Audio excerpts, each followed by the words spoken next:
Hello friend, स्वागत है आपका कलवा ललवा वाली क्लास में। इंडियाज बिगेस्ट वोकैब शो, जिसमें हम 10 मिनट के अंदर चर्चा करते हैं 100+ वर्ड्स पे। तो चलिए करते हैं स्टार्ट। लेट्स स्टार्ट करते हैं अपना पहला वोकैब। पहला है हार्टनिंग। हार्टनिंग मतलब क्या होता है? उत्साहवर्धन। Making you feel hope, hope, आप में आशाएं, आप में इच्छाओं को जगा देना, किसी चीज़ को पाने की इच्छा, उसे जगाना। सिनोनिम क्या हो जाएगा? इनकरेज कर देना, इनकरेजिंग, इंस्पायर कर देना आपको, इंस्पायरिंग। चीयरिंग, किसी चीज़ को पाने के लिए बिल्कुल उत्सुक हो जाना, cheering.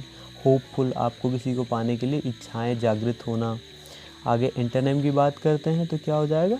Very upset, sad, depressing, demoralising, मतलब अपने मोरल से हट जाना, डीमोरल हो जाना, डिप्रेस में हो जाना, किसी चीज़ को पाने की मूड चेंज हो जाना, माइंड चेंज हो जाना।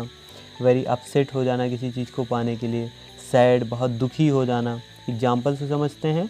It is heartening to hear your cures, आपके क्योर्स को सुन के क्या हुआ? मैं बहुत प्रभावित हो गया, मैं बहुत उत्साहित हो गया। नेक्स्ट सेकेंड वोकैब क्या है हमारी? रिलक्टेंस। रिलक्टेंस का मतलब क्या होता है? अनिच्छा। And unwillingness to do something, हम बिना इच्छा के जब कोई कार्य करते हैं तो वही होती है रिलक्टेंस। जैसे हमें क्लास से जो गार्बेज होता है उसको डस्टबिन में फेंकना अच्छा नहीं लगता है, लेकिन रूल्स की वजह से हमें फेंकना पड़ता है बिना इच्छा के भी। सिनोनिम देखते हैं इसका। Hesitation, unwillingness, disinclination, indisposition. क्या? इनडिस्पोजिशन। एंटोनिम देखेंगे। Alacrity, indifference, enthusiasm, affinity, desire. Desire मतलब क्या होता है? इच्छाएं, मतलब जिसको ना पाने की इच्छा हो, लेकिन डिज़ायर का क्या होगा? इच्छा, उसको पाने की इच्छा हो जाए, कुछ पाना, या फिर किसी की इच्छा से कार्य करने लगना।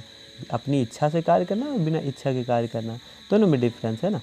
एग्जाम्पल से समझने की कोशिश करते हैं। I can feel the reluctance that how some you feel. मैं, आप क्या करें, जो आप फील कर पा रहे हो उसका अपोजिट, मतलब बिना इच्छा के भी उसे मुझे करना पड़ रहा है कि नहीं? तो इसी को बोलते हैं रिलक्टेंस। नेक्स्ट थर्ड वोकैब क्या है?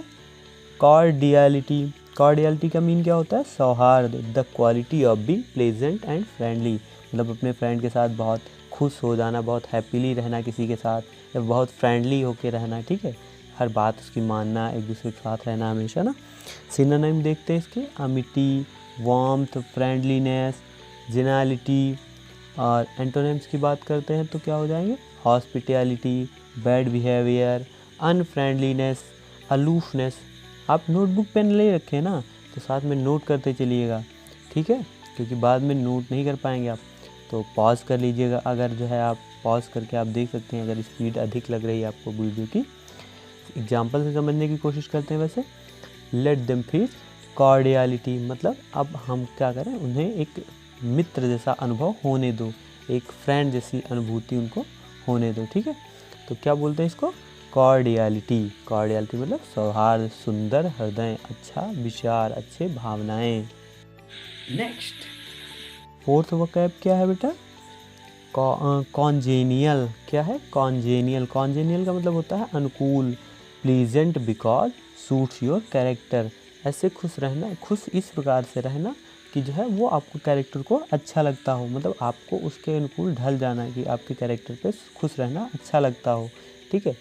तो क्या होता है? सिनोनिम क्या होगा? Friendly, agreeable, pleasant, amiable. Amiable मतलब उसी के अकॉर्डिंग ढल जाना, अपने स्वभाव के अकॉर्डिंग ढल जाना। एंटोनिम क्या हो जाएंगे? अनकॉन्जेनियल, डिसएग्रीएबल, हर्श, मतलब र्यूड जैसा बिहेवियर करना, ठीक है, तो बुरा बिहेवियर करना। एग्जाम्पल से और अच्छे से समझने की कोशिश करते हैं। It is more congenial to talk here, मतलब क्या होगा, यहाँ पर हम लोगों का बातचीत करना क्या होगा, और अधिक अनुकूल होगा, हमें एक अनुकूल स्थिति हमारे लिए है बातचीत करने के लिए, ठीक है। तो it is more congenial to talk here, ऐसे ढेर सारे वर्ड्स आप भी बना सकते हो, ठीक है। तो आप ट्राई करो ये वर्ड्स बनाने की, साथ में मीनिंग्स को भी सारी नोट करते चलो हमारे साथ। क्या है? कॉन्जेनियल, कॉन्जेनियल का मतलब मैंने क्या बताया, अनुकूल। सिनोनिम बताया friendly, agreeable, pleasant, amiable. Antonym uncongenial, disagreeable, harsh. Next fifth vocab क्या है हमारी, ऑब्लिगेटरी। ऑब्लिगेटरी का मतलब होता है अनिवार्य, अनिवार्य मतलब कंपलसरी, कंपलसरी मतलब जिसे हम हर हाल में करना पड़े, रूल्स लॉज की वजह से, that you do because of law और रूल्स, रूल्स और लॉ की वजह से जो कार्य हमें करना पड़ता है, जिसे हम मना नहीं कर सकते, जो अनिवार्य होता है, ठीक है। सिनोनिम क्या होते हैं, कंपलसरी, मैंडेटरी, नेसेसरी, रिक्वायर्ड।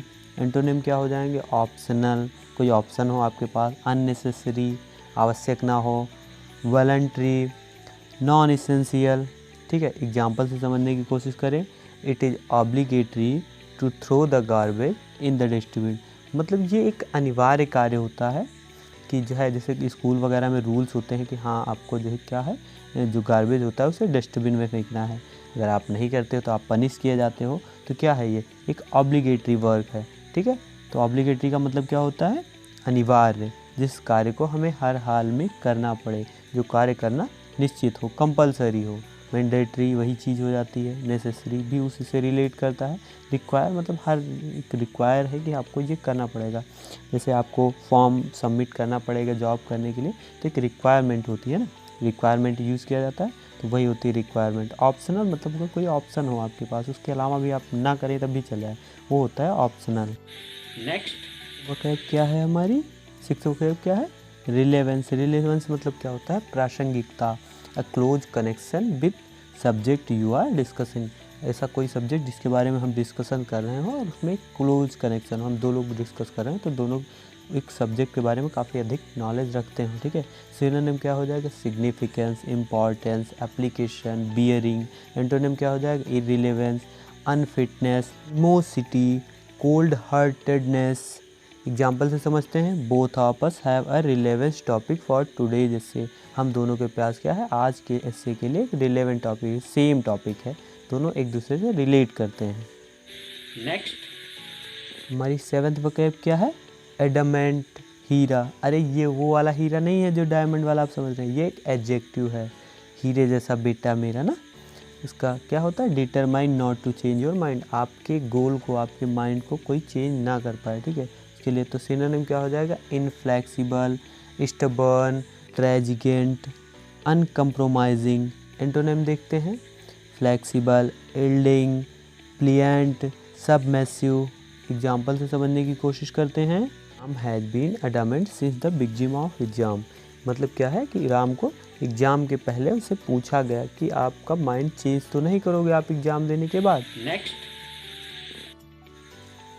फिर एर्थ क्या है, इफिकेसी। इफिकेसी का मतलब होता है गुण, आपकी योग्यता, the ability of something to produce the result that are wanted. जो सामने वाला डिमांड कर रहा है वही चीज़ आप उसे बना के दो। सिनोनिम क्या हो जाएगा, effectiveness, potency, effect, validity. Antonym क्या हो जाएंगे, inefficiency, inefficiency, weakness, failure. Example से समझते हैं, medication have shown little efficacy in treating कोविड-19। मतलब कोविड-19 के इलाज में मेडिकेशन ने अपना अच्छा रोल प्रोवाइड किया, जो हम चाहते थे वही हमें रिजल्ट उसने दिया। नेक्स्ट 9th नंबर पे वोकैब है हमारी मैंडेट।